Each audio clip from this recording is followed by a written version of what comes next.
All right, folks, this is a PowerPoint giving you a brief overview of some of the changes of the 1960s. Some of those aforementioned groups who were formerly disenfranchised, uh, powerless, and began to assert their presence, their political presence, their social presence, so on and so forth. All right, so let's begin with the feminist movement. All right, so many historians would mark the beginning of the second wave of the feminist movement, the publication of Betty Friedan's book, The Feminine Mystique, which was published in 1963. All right. And this is an exact quote from the book. The problem lay buried, unspoken. It was a strange stirring, a sense of dissatisfaction, a yearning that women suffered in the middle of the 20th century. Each suburban wife struggled with it alone. As she made the beds, shopped for groceries, matched slipcover material, ate peanut butter sandwiches with her children, chauffeured Cub Scouts and brownies, lay beside her husband at night, she was afraid to ask herself, is this all? Right. So if you look at the notes underneath this slide, I copied and pasted a paragraph from the textbook, and Foner talks about what Friedan was hypothesizing. So she was hypothesizing that women are victims of a false belief system that requires them to find identity and meaning in their lives through their husbands and children. Such a system, according to Friedan, causes women to completely lose their identity in that of their family. Although millions of women led materially comfortable lives in the burbs, according to Friedan, their conformity to the mystique, which is the expectation of being passive, subordinate, suited for nurturing, all right, conformity to this expectation left them with nothing but feelings of emptiness, or left them with feelings of emptiness, according to Friedan. She argued that women had to be free to pursue careers outside the home to achieve a greater sense of fulfillment and have their own identity. All right. So this is what kind of set off in many historians' minds. The second wave of feminism, which I mentioned, was more concerned with economic equality, workplace equality, access to jobs equal to that of men, pay equal to that of men, promotions equal to that of men. No more what was called the glass ceiling. Women can see the floor above them, where the people ranked above them work, but they can't get there, the glass ceiling. All right. So again, if you look underneath the slide, some notes here. In 1950, 1/3 of women worked, 33%. By 1960, 40% worked. By 1963, even though women were half the population, they were only 7% of the doctors, 4% of the lawyers, and an even lesser percentage of the scientists. So what I'm getting at is, even though 40% of women worked, remember they were in quote women's work. Secretaries, domestic service, sales, social work, teaching, nursing, jobs that were traditionally lower paying, and the expectation that their work schedule, if it existed, was to conform to the school schedule so she could be home both before and after school. That that expectation was still there in the 60s, and that's what the second wave of feminism was pushing back against. So don't forget the feminine mystique, 1963, Betty Friedan. A criticism of this, by the way, was that it was more true, more relatable to middle class white women, not lower class working women, regardless of race or ethnicity, and not non-white women. Okay, so let's get to the next slide. All right, so again, Betty Friedan in 1966. She was a co-founder of the National Organization for Women in 1966. Moving on. Her co-founder, Shirley Chisholm, was the first Black woman to ever run for president. All right, and some things they advocated with this group, National Organization for Women. Now, it was a public voice for equal rights for women. Um, and in 1972, they supported the Equal Rights Amendment, the ERA, which was an amendment that was proposed by Congress. It was passed by Congress. It was passed by the president, but did not pass enough states to become an amendment. It was kind of like a civil rights act for women. All right. Every once in a while, it comes back up in Congress, uh, but never has come as close to as it has in the past to being uh, ratified. The statute of limitations has passed, meaning if more states did approve of this, there would be enough, obviously, to pass it. But technically speaking, it's past the time limit to get it passed. All right, it's too late. Nevertheless, if additional states were to pass it, and there has been some movement towards that, if additional states did pass it, it probably would force Congress to kind of go through the motions again, or begin the process of getting it ratified. All right. Even though technically speaking, it would only be symbolic, it would be significantly symbolic. Okay. Um, what else can we say? It also supported Roe v. Wade, women's right to have an abortion. All right. And this NAB was also formed to address such issues as allotting or distributing federal aid, uh, for example, to daycare centers for working mothers, guaranteeing women the right to an abortion, as I mentioned, and attempting to eliminate gender-based job discrimination and ensuring equal pay for equal work. And I got that from the notes underneath the slide. And again, for the Equal Rights Amendment, you need 38 states to ratify, and it was supposed to be it had to be done by 1977. 35 ratified, and the deadline was 82. Actually, deadline passed. Okay. Um, Moving on. All right. So Miss Magazine is still in the feminist movement. I guess I have to click on the play button down here. Miss Magazine was founded by Gloria Steinem, another well-known feminist from the 60s and 70s, and it was founded in 1972. And it was a magazine devoted to women's issues. Right. Um, Again, it was a major voice of the women's movement. And its first issue, which you see pictured here, she was a Hindu goddess Shiva on the cover with multiple arms. And it was supposed to be, the issue was devoted to criticism of the fact that women were now working more, but they were doing double duty. As you can see in that magazine cover,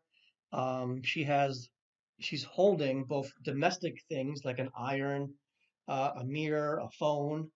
All right, but she's also holding something that you would do in an office, like a typewriter.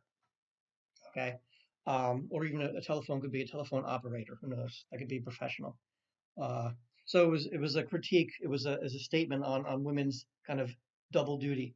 But even though they're working outside the home more, the expectations inside the home did not change or lessen.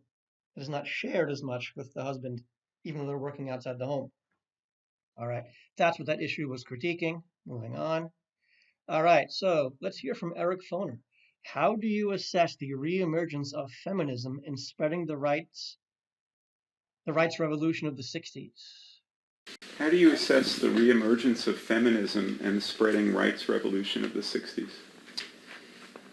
Well, the civil rights movement of the 60s, just as the abolitionists had, inspired numerous groups to sort of take up the cause of their own liberty. And the feminists, the so-called the second wave of feminism is sort of the largest example of this. A new women's movement arises.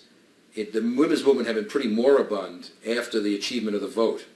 Now a new women's movement arises, but its issue is no longer political rights, which have been gained, but personal rights, education, opportunity, economic equality,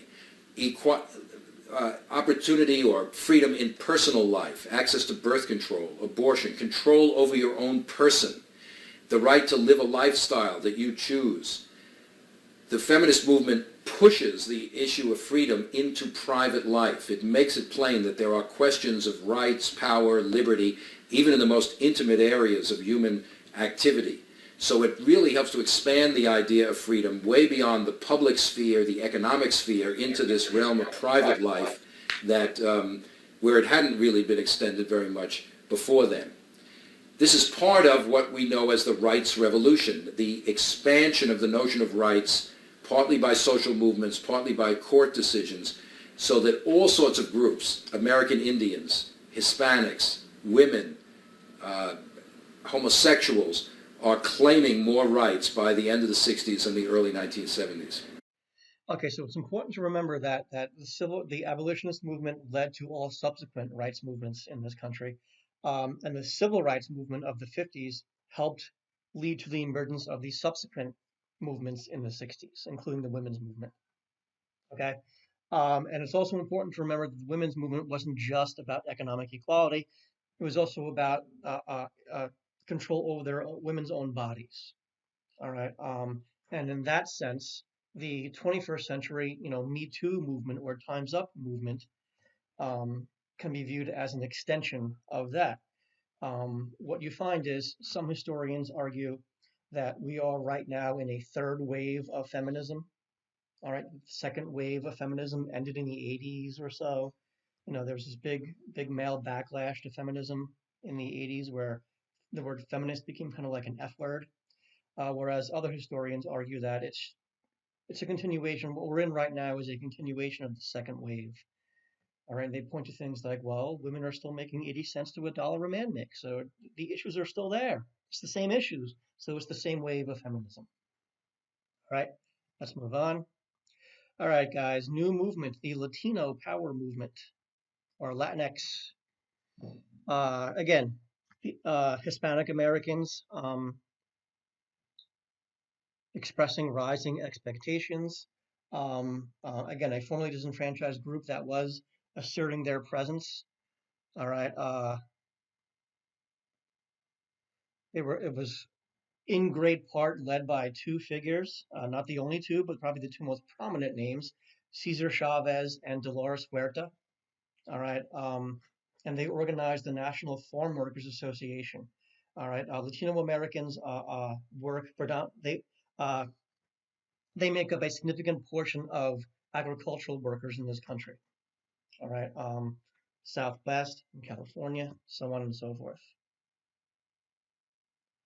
All right, and they fought for better working conditions and higher wages for migrant workers using the same methods as, say, Dr. King, as the early civil rights movement. Like I said, used nonviolent methods.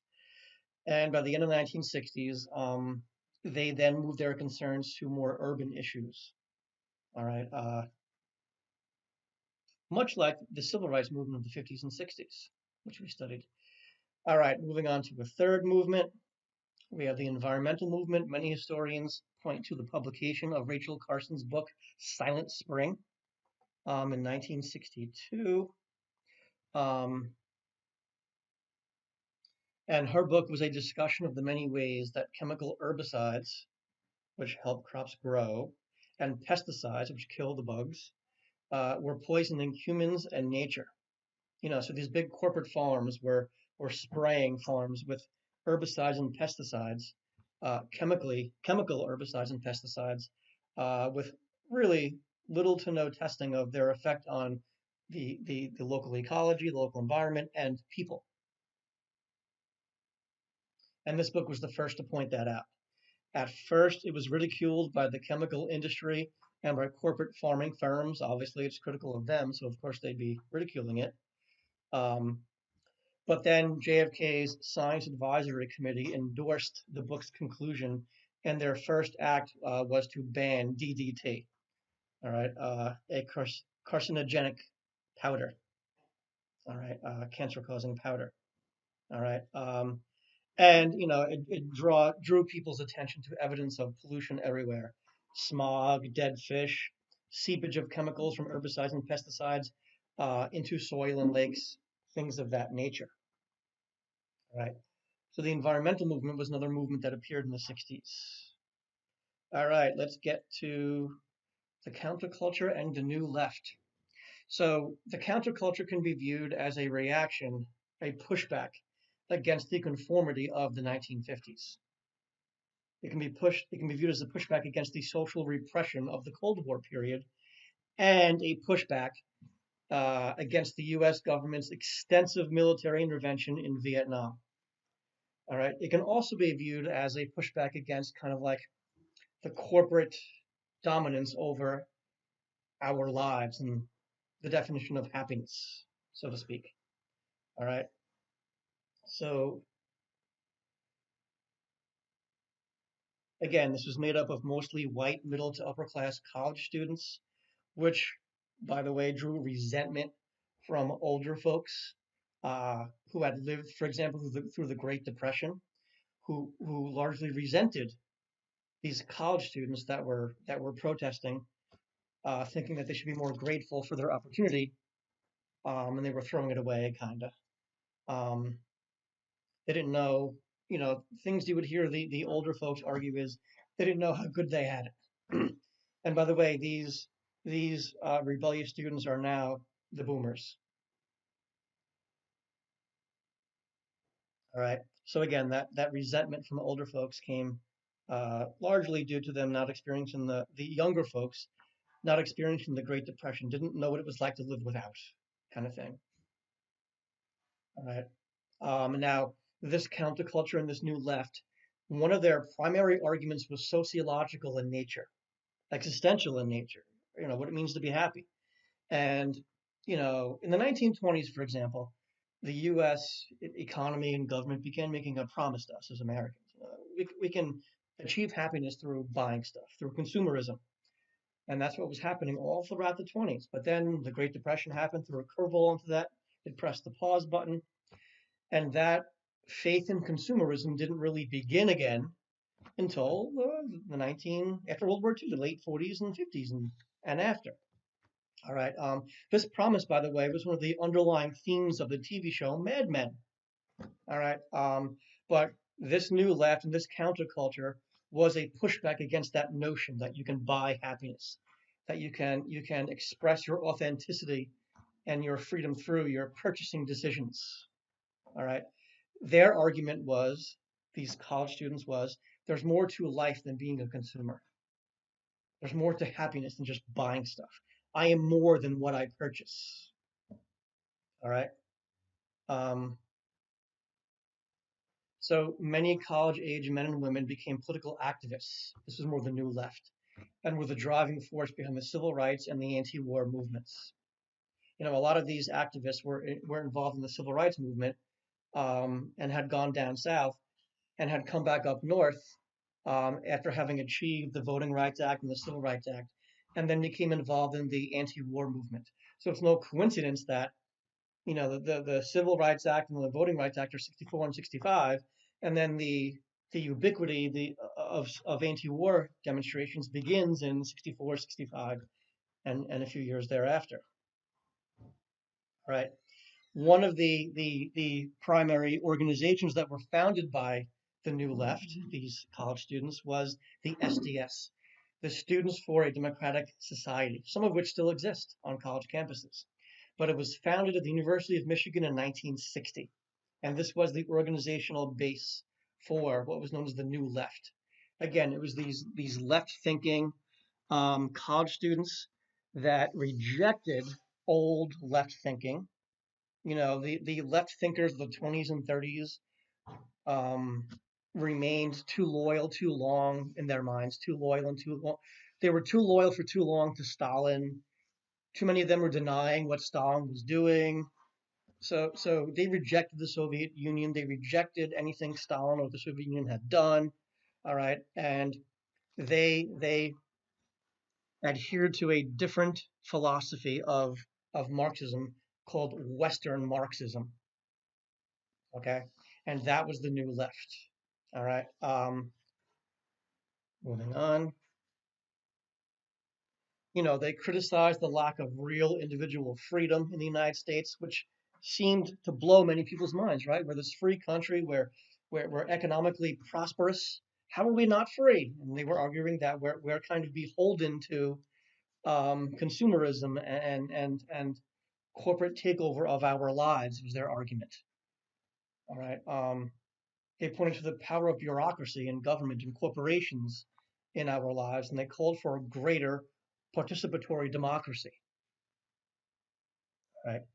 So you would see them, occupying buildings on college campuses, marching and protesting, um, demanding that their colleges divest from certain businesses that supported um, the Vietnam War, much the same way you see college students today, because it's younger students that are pushing back in the climate movement now.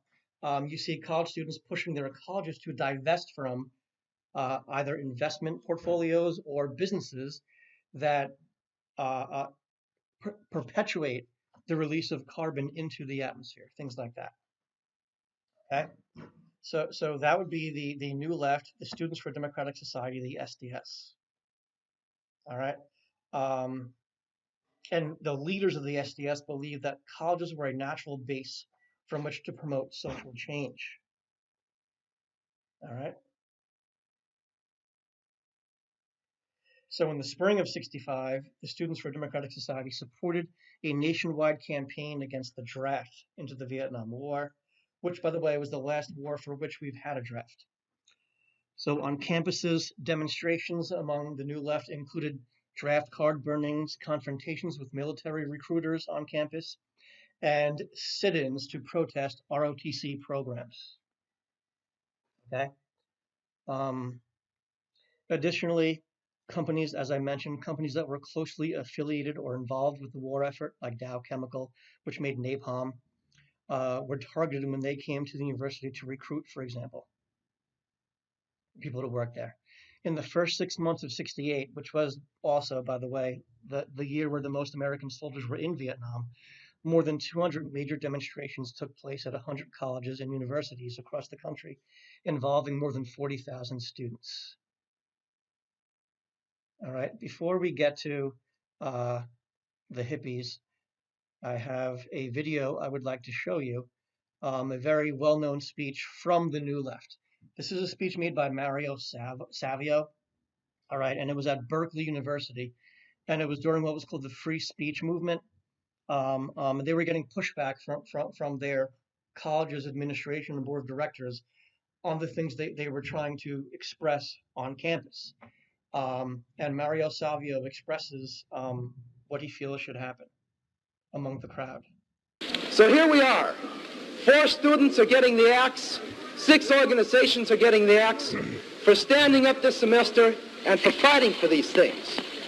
They're getting the axe not for what they did, but for what we have done. They spoke for us. They were part of us. They have been singled out, and they're going to be chopped off.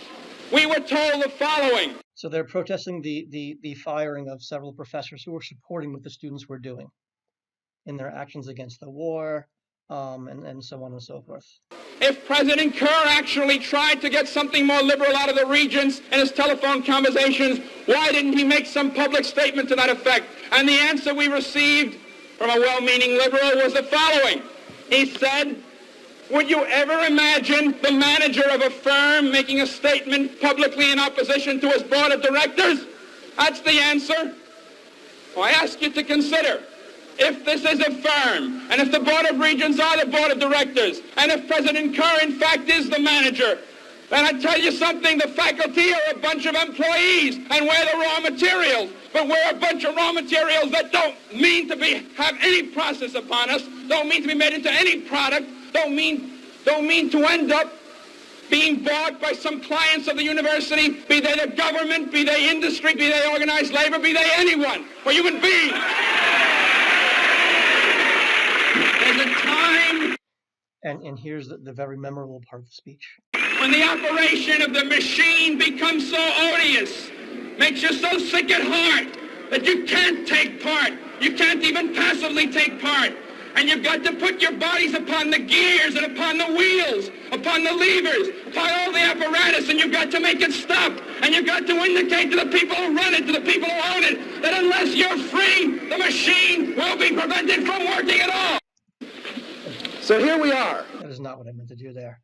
All right, so that speech has, New Left themes in it. The idea that human beings are not products or widgets to be manipulated and sold, into working in the quote the machine. The machine in that speech would be, corporations and government bureaucracy. that was working in their minds against the freedoms, the true, authentic freedoms of Americans. All right. And another theme I want you to get from that video is that in the 20th and 21st century, the agents of positive social change, as I hope you've gotten throughout the year, are usually young people. All right. If you look at the civil rights movement, if you look at the second wave of feminism, if you look at the environmental movement, all these movements are it's young folks that were doing this. All right, and that's who you saw in that video. All right, putting their bodies on the line, literally. Well, not literally, but that's what he was calling for. Put your bodies on the levers and stop the machine from working. All right, so that was the new left. They were more political in their rebelliousness, in their pushback against the conformity, socially, politically, legally of the 50s. Now we get to the hippies, who were less political. It was more about social rules they were rejecting.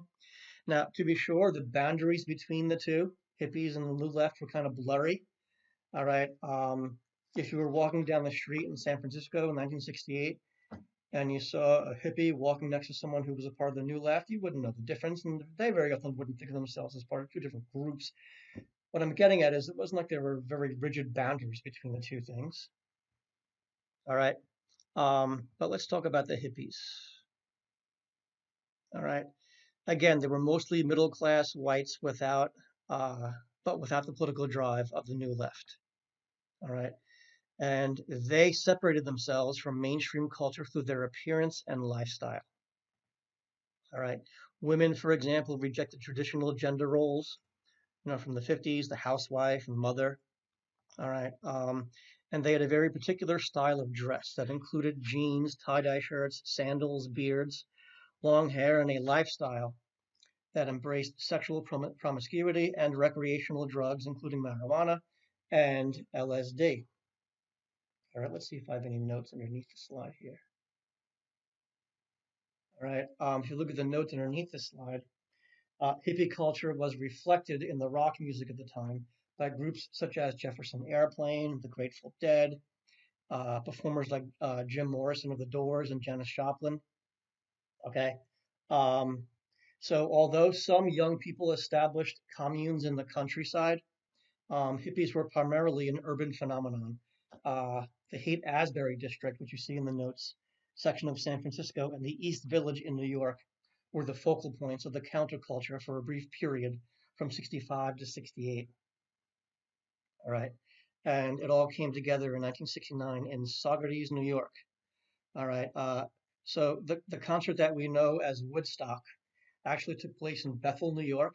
And I was actually going to play baseball once in college up in Woodstock, New York, with my team, and was devastated when I found out that Woodstock was not actually where Woodstock happened.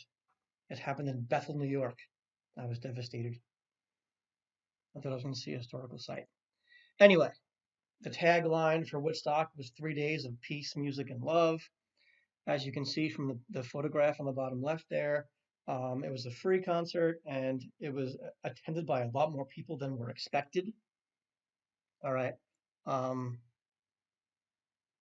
to 500,000 people.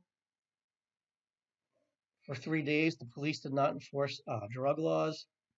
Some of the more famous performers, Joan Baez, Janis Joplin, the Grateful Dead, Jimi Hendrix, Creedence Clearwater Revival, The Who, Jefferson Airplane. Some of the notable artists that rejected performing there were Bob Dylan, Led Zeppelin, and The Doors. All right, were invited but said no. Okay.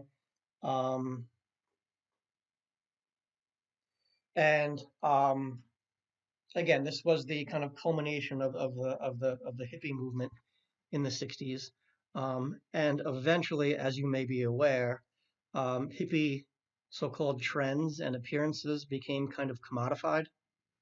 You were able to buy tie-dye and people dressed like that weren't really like that. So it became kind of like a fad.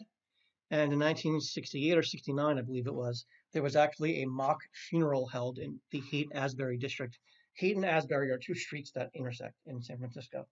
But there was a mock funeral that was held by the counterculture, mourning the fact that their appearance and their way of life was being kind of co-opted by the very business corporations that they were rejecting. All right. All right, let's move on. All right, so in reaction to the new left, we have the new right, which emerged as a reaction to the so-called permissiveness and radical changes of the 1960s. There was this seeming instability. These violent outbursts in cities. In the second half of the 60s, these racial riots. You have the Democratic National Convention in '68 turning into a violent altercation between police and protesters. All right. And you have all these anti-war protests going on college campuses seemingly every weekend for years. All right. And this new right was this emphasis on traditional social family values. All right. They liked the idea of old-fashioned firm parenting and very obedient children. And they disapproved of the unrest of the 1960s. All right. And this new right was pretty much gravitated toward the Republican Party in the 60s, since the Democratic Party was the party that supported civil rights. The new right citizens, and they wouldn't call themselves that, but that's what historians call them, they gravitated towards the Republican Party and folks like Nixon. They were the silent majority that Nixon catered to. All right? They were not making the nightly news like the anti-war movement and the civil rights movement, Nixon would have said, but they're the silent majority. All right. So the Republican Party focused on lower income whites that were unable to flee to the suburbs, that couldn't afford the suburban homes, that were stuck in the cities, so-called stuck in the cities. And they, politically speaking, they pitted them against northern blacks and the anti-war counterculture privileged kids. All right. You may remember the quote from the documentary 13th when they talked about how they criminalized these groups and drove wedges between them. Okay. It was a political strategy. All right, folks, that is it.